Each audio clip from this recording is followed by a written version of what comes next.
back to a special edition of Tucker Carlson Tonight, Inside the Issues. Hollywood is a liberal place, but not on every single issue. John Voight and Nick Loeb are producing a movie that will explore the real history of the 1973 Roe v. Wade abortion decision. We talked to Nick Loeb about his movie. Here it is. I've never seen anybody attempt to do anything like this in Hollywood. I just want to make sure I know that I'm correct about what you're trying to do. Tell me. Well, we're actually trying to make the real untold story of Roe v. Wade, a movie, not a documentary, no different than if you saw Oliver Stone's JFK, and tell the story of actually what happened from 1966 through 1973 through the characters that drove this through the Supreme Court.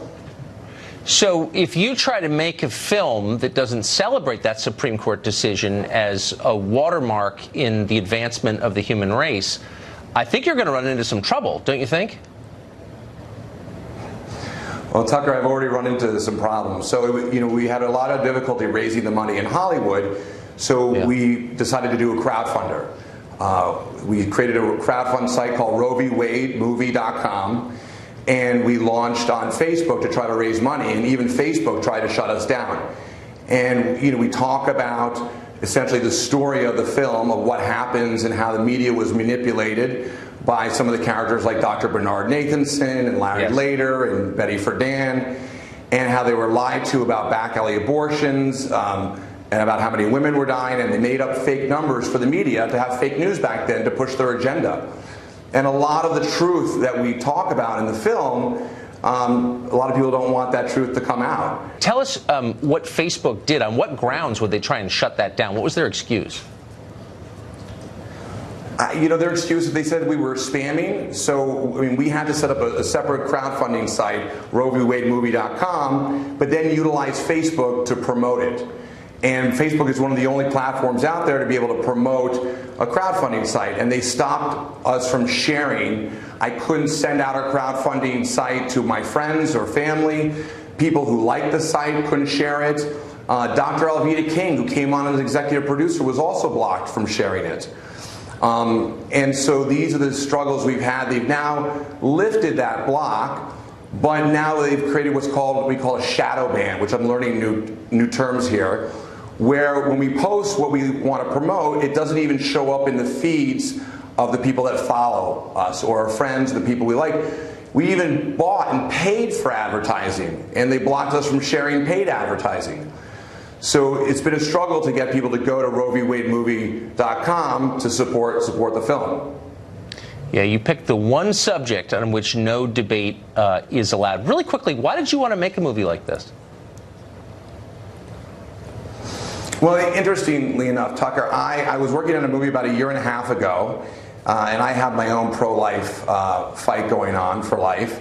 And the director had read about an article I had written in the New York Times, and he approached me and said, do you want to read the script I've written, Roe v. Wade? I said, no one's really made this movie. And he said, well, there was a made-for-TV movie in '89, but it doesn't really lay out the truth and the facts. And he gave this to me, and I read it.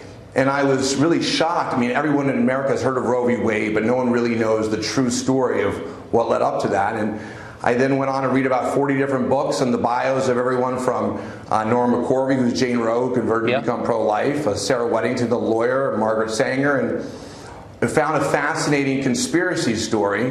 One fact, for example, I don't know if you know, 2 of the Supreme Court justices in the case had family members working for Planned Parenthood at the time. No, I didn't know that. But I'm going to watch this movie and learn more. And I have to say, given the context here, a Hollywood filmmaker trying to make this movie, you are a legitimately brave man. Thank you, Tucker. Thank you. We'll be watching.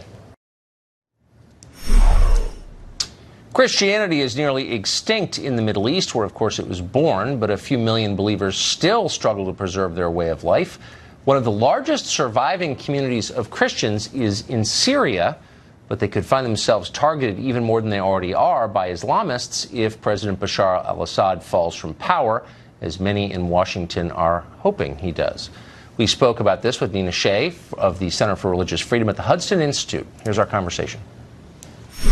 Nina, thanks for coming on. Thank you, Tucker. And thank you for caring about this, since nobody else does. So that's my first question. Why does nobody care? Syria, whatever you think of Assad. There's a lot of Christians in Syria. Like, why? Where's our concern for them? Yeah, well, they're part of a bigger conflict. So I think because they are a minority, they get lost. Yes. But they're extremely important, both to the church. This is an ancient community that traces its roots to the very beginnings of Christianity, Paul in Syria, for example. Yes. And they're also important for the region, because they're modernizers. They have, this Christian community has brought modern education to Syria and the broader Middle East, modern medicine and hospitals, and also women's equality principles. There is no guardianship restrictions for these women. There's no issue about them driving. There's equal inheritance rights in the Christian tradition there. There's equal testimony in courts. They don't need their husbands or their guardian, their younger brother's permission to go to the hospital. They're liberalizers in the best sense. You really see this when you go to Lebanon. The Christians are a force for liberalization in the best sense of that. So why wouldn't this be a concern of the United States? Because we want that. It really should be, because also it's important to understand in context that Syria and Iraq, which, Syria, the Christians are down about 2/3 now, according to church reports. Iraq, it's over 80%. They have plummeted since the beginning of this century because of ISIS and because of conflict. So I assume we're letting a lot of Syrian Christians into this country, right? Wrong. Under Obama, with the expanded Syrian refugee program, the UNHCR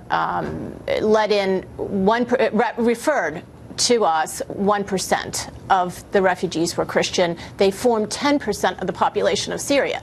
So it was disproportionately very, very low. So we're discriminating against Christians in the refugee population. Yeah, and it goes on to it carries over to the humanitarian aid.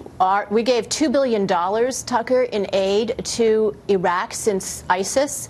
And about zero of it went to the Archdiocese of Erbil, the Chaldean Catholic Archdiocese of Erbil, which cared for most of the Christians that fled ISIS and were displaced. So upsetting.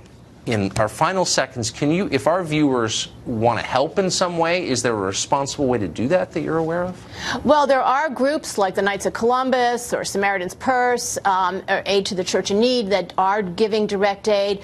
Vice President Pence has made a policy change as of fall for our aid now, to half of our aid to be going directly to these minorities, to Christians and Yazidis in the region. And that is good.